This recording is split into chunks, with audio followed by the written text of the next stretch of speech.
Hi everyone. Welcome to Civil Society Media's first Instagram Live event. I'm just going to give it a couple of minutes while we wait for people to join in. But yeah, in the meanwhile, hello everyone. Feel free to send me your waves in the comments.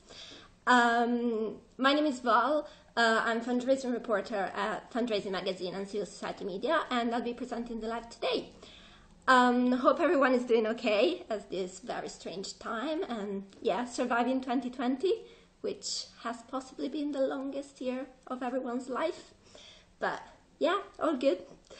So yeah, this is our first Instagram live, so I am really hoping the internet connection and Instagram do not give up on us and that my dog doesn't appear in the background. If that happens, I am so sorry. And yeah, I think we're almost ready to get started. I see people are coming in. Hello everyone. So yeah, let's give it a go. Hi everyone. Again, my name is Val. I'm fundraising reporter at Civil Society Media and Fundraising Magazine. And welcome to our first Insta Live event. So it's a fundraising coffee break, so to speak. Times are really tough out there for fundraisers, so we kind of wanted to create a space where you can share creative ideas, we can talk about all things fundraising, and hopefully the environment is very relaxed. So this isn't a webinar, it isn't a virtual conference, it's just you're working and you take a break in the middle of the afternoon and settle down with your cup of tea or coffee over there. And yeah, you listen to me chatting with a fundraiser about how they're adapting their work and their campaigns to these unprecedented situations. And hopefully, by the end of it, it's just gonna last 20 minutes of half an hour tops. And by the end of it, you can go back to work, you'll feel a bit inspired, you feel like you're ready to take on the challenge. And most of all, you feel like, you're not alone in these very strange times. There's a community behind you that can help. So our guest today is Kelly Gibson. She is head of fundraising at Against Breast Cancer, and she has been with ABC from almost 6 years now, she says. And yeah, so I'm about to call her in live. Hopefully this is all gonna work, but bear with me if it doesn't. Let's see. Gonna give it a second to see if it all works.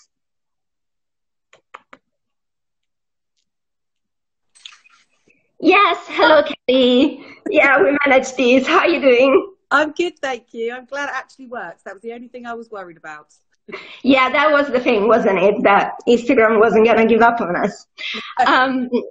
Yeah, so I'll crack on with a few questions, and then at the end there will be some space for you guys that are watching to ask some questions to Kelly as well. But yeah, I'll start by asking you, obviously almost all charities have been hit in their fundraising by this crisis. So how are you reacting, and what has Against Breast Cancer tried to do to lessen the impact? Well, yes, it's been a very difficult time for us. We really have had to reevaluate how we're going to raise the income. Obviously, at the beginning of the year, we had our marketing plan and we knew what we were going to be doing. And that all got changed very quickly. And we had to adapt very quickly. Obviously, we had to turn to the virtual fundraising route, which we have done. We've got lots and lots of ideas, and we've really worked on what we think our supporters would like, based on most of them having trained for a long time to take part in a challenge, a marathon, something personal to them. And it's really about what we can do to support them, but also raise vital income. As a charity, we don't receive any government income, and we are not able to receive any grants. So it's really about how we can work with our supporters and keep that income coming in. Yeah. Definitely. So you mentioned, you've been turning to virtual, and I've seen that you have some really great stay-at-home fundraising events and offers for supporters. And yeah, if you can talk us a bit through them, because, you were very quickly, I think, among the first charities to push them out as soon as this happened. Oh, well, that's good to hear. We did try to react very quickly. We've got a very strong team and a very young, dynamic team. So when we immediately said, right, let's think outside the box, we looked at the toolkits we have and then looked at how we can develop them and work with our corporate partners on that. So what we've done is we've looked into one of our biggest income streams for the charities, recycling, clothes, shoes, bras, stamps. So we looked at how we could still continue to do that, even though we couldn't actually pick up any bags from the doorstop collections. So we decided to look at doing a spring clean campaign. So get your pink on, and ask people to really look at if they are going to be spring cleaning their homes whilst they're stuck inside. Could they keep those items aside for us? And that's been very popular. People have pulled items out of their wardrobes that they didn't even know they had. So that's great for us. And we also wanted to look at fun things that you could do as a family. So we've created the film night, where you can text donate by watching a film with your friends or family.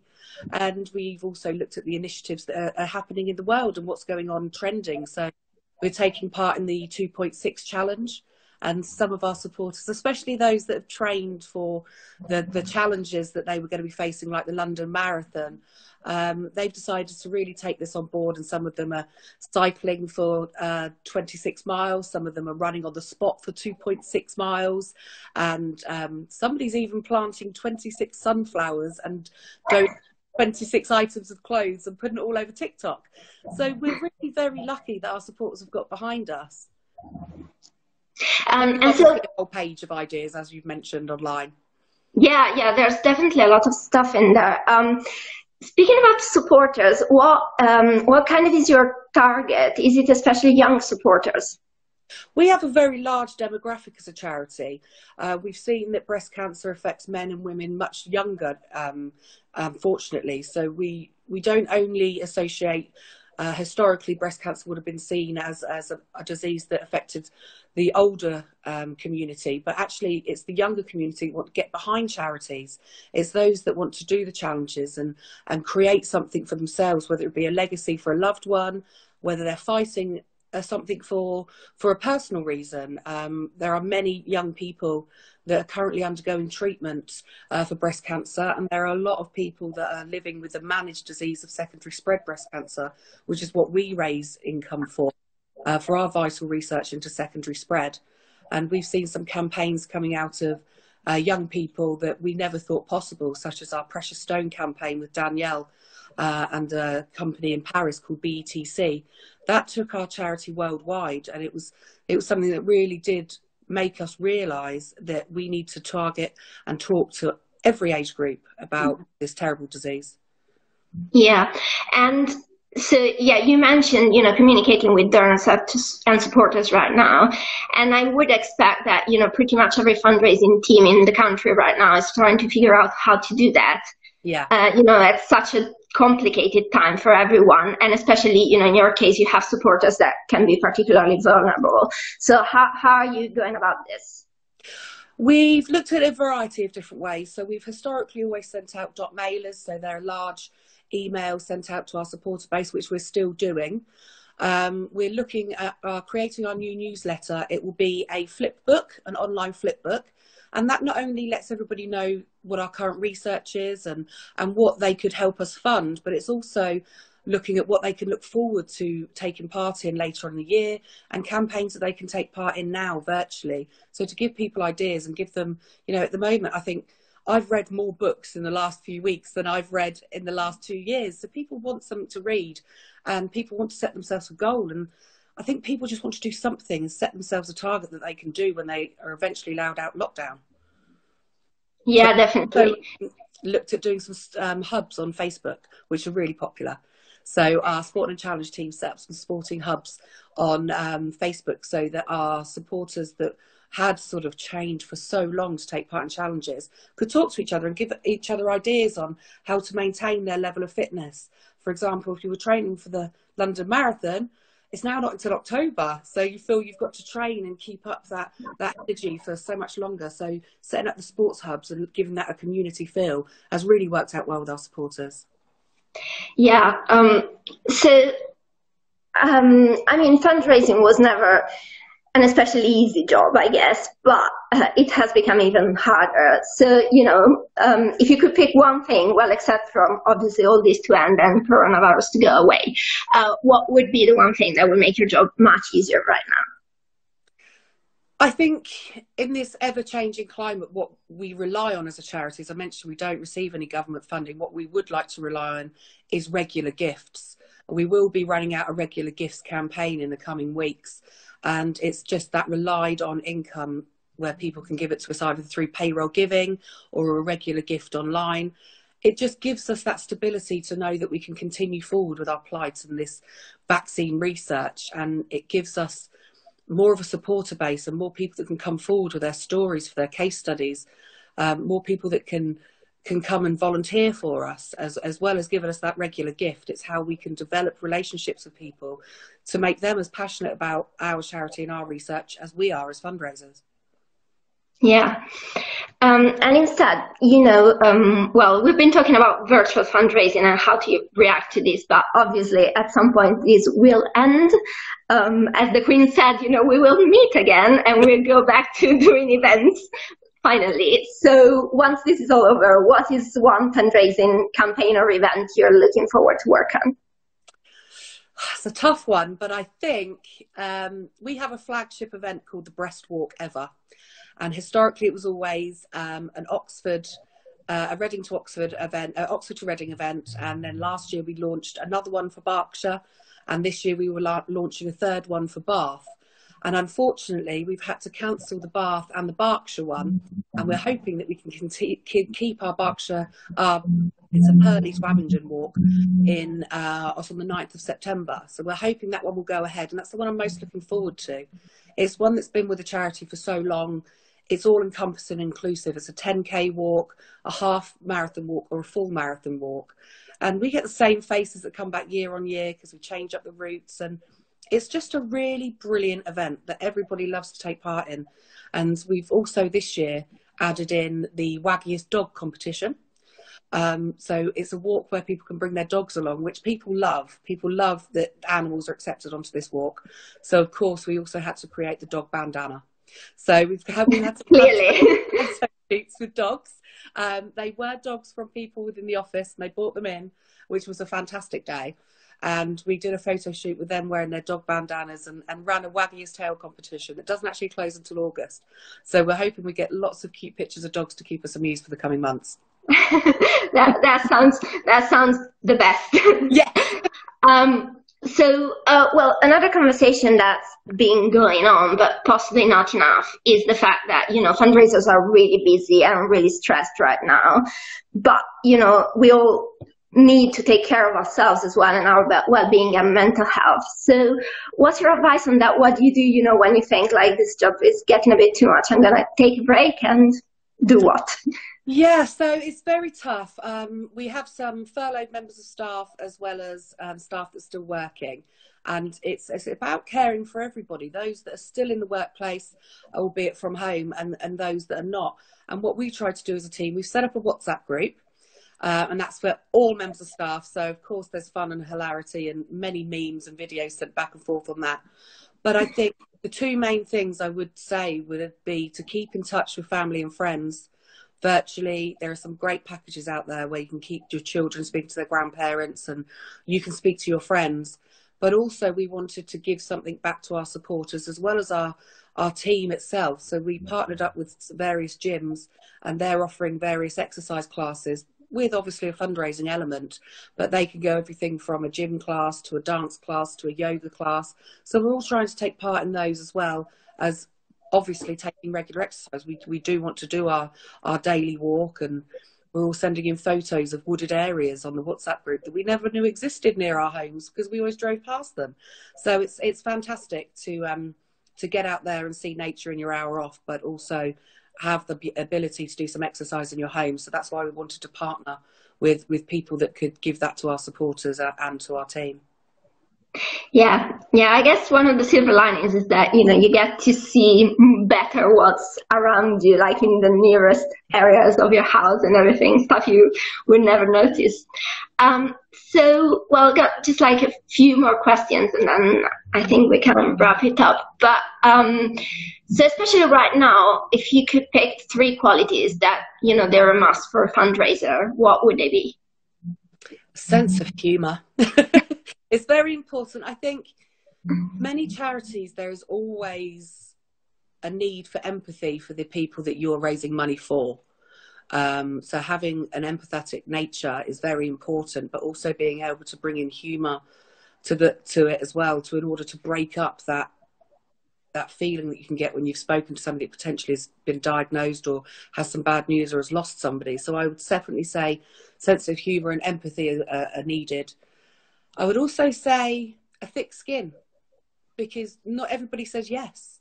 There are lots of people that can't always support and can't always say yes. Previously to being head of fundraiser, I was a corporate fundraiser for the charity, and not every company can support every charity that approaches them. So quite often you'd hear no. So you need to be able to have a thick skin and hear the word no, knowing that round the corner there will be a yes. Somebody will support your charity and your campaign. I suppose thinking on the spot. It's when we had to start virtually fundraising, we had to start thinking of new campaigns. Having an innovative fundraising mindset is very, very important. And I'm so proud of the team that I managed and manage, I should say, and the ideas that they've come out with. And as you say, we were very quick off the mark, and we got our campaigns out there very quickly, and I'm so proud of them. So it's that being able to react to a situation and being very proactive. I think they're the qualities you need as a good fundraiser. And, you know, even at this time, what do you like the most about your job? Why do you fundraise? I'm passionate about my job. I absolutely adore my job. I raise money for a cause that I believe in. I want to be part of a movement that changes history and be part of a team that raises funds to hopefully find that vaccine, that ultimate goal, in order for people not to suffer of this terrible disease. So every day I go to work with a spring in my step, and I want to raise the money. I want that vaccine. I want to be part of the team that helps to find that and to fundraise that. Yeah, I think that's something that most people in the community share. I have one last question for you, but first, so what I'm going to do, I'm going to turn back the comments on, because we can have a little Q&A at the end, if you're okay with that, Kelly. So if people who are listening to want to put in a question, you just go at the bottom, and hopefully you should be able to. And if you can also say, you know, your name and what charity you're from, it would be fantastic. So my last question for you, Kelly, was who inspires you and why? Personally, my mum inspires me on a personal level. She is the woman I aspire to be. Professionally, there are many people that I come across in my career that inspire me. But at the moment, we have a fantastic supporter. Her name's Karen. She's our sports ambassador. She is living with secondary spread breast cancer. She's a GP. And while she's going through treatment, she is running marathons for us. She's pledged to run several marathons for us, and she's already run a couple whilst undergoing treatment. And she's also spent time on producing and writing our new patient leaflet so that she can help share the fears and squash some of the fears that people may feel when they're going to their GP or going to get their diagnosis. And I just think people like Karen that show strength when potentially they just want to curl up into a ball, they inspire me. People that will go above and beyond and leave a legacy behind that is so valuable to others. It's fantastic. Yeah, that's great. Thank you so much, Kelly. So we've got one question from Morphe Charity that says, hello, our supporters are a majority older, 50 plus, and many struggle with technology. So we are a bit stuck for virtual fundraising that is accessible for an older age group. Any thoughts on that? That's a tough one. That is a tough one. Unfortunately, at the moment, it is virtual. I would say that they could start trying to approach gaming companies that are being very charitable at the moment, and perhaps looking at something like a bingo game, which is literally just something they could download, or potentially you could send round as an SMS, and they could download the link on their phone and play as an app that way. The income would come into the charity. Also, if they have any other fundraising streams, such as recycling. They could look at what we're doing, such as the Spring Clean. I missed what charity you said they were from. Morpheus Eye Charity, it says in the profile. Not heard of them, unfortunately, but I am more than happy to share ideas offline. If they wanted to DM the Instagram account or to email me over at kelly.againstbreastcancer.org.uk, I'll happily share any ideas and brainstorm with charities. At this time, I think everybody needs to stand together and offer and share advice. So I'll happily look into the charity offline and try and give them some advice. That's fantastic. Thanks, Kelly. I'm going to ask one last question myself, actually. So obviously there are so many campaigns going on right now, both emergency appeals, virtual campaigns, stay-at-home campaigns. So what do you think makes a campaign stand out in the crowd? I think there's so many, as you say, trending national campaigns. I think you have to look at a campaign that suits your demographic. For example, with us, we know we've got a high demographic of sport and challenge people. So we're running campaigns such as Buy My Mile. We know people want to do something whilst they're at home, that's what they want to do. We also work with companies such as Vintage Giving, because and they will give us a percentage back on a campaign that's jointly run, so you get to a larger audience, and work with companies like Savu, who are a shopping channel, and everybody's at home shopping now. Nobody's going out and spending money, they're spending money online. So working with companies like Savu that will give us a percentage of sales on certain products, and working with companies like that, I think those campaigns stand out because you're not just looking at your own audience, you're embellishing your brand by working with partners that have the same views as you do and want to reach the same goals. So us working with those charities those companies is working out very well for us and making our campaigns much bigger. That sounds great. Well, thank you so much, Kelly. I think that's it. So you can find me on Twitter. You can find Kelly as well. This video will be on Civil Society Media's social media as well if you want to rewatch it because you liked it that much. And yeah, keep an eye on it because we will soon be announcing the next appointment with our next speakers. And yeah, thanks everyone. Bye bye. Thanks for watching. Thank you. Bye bye.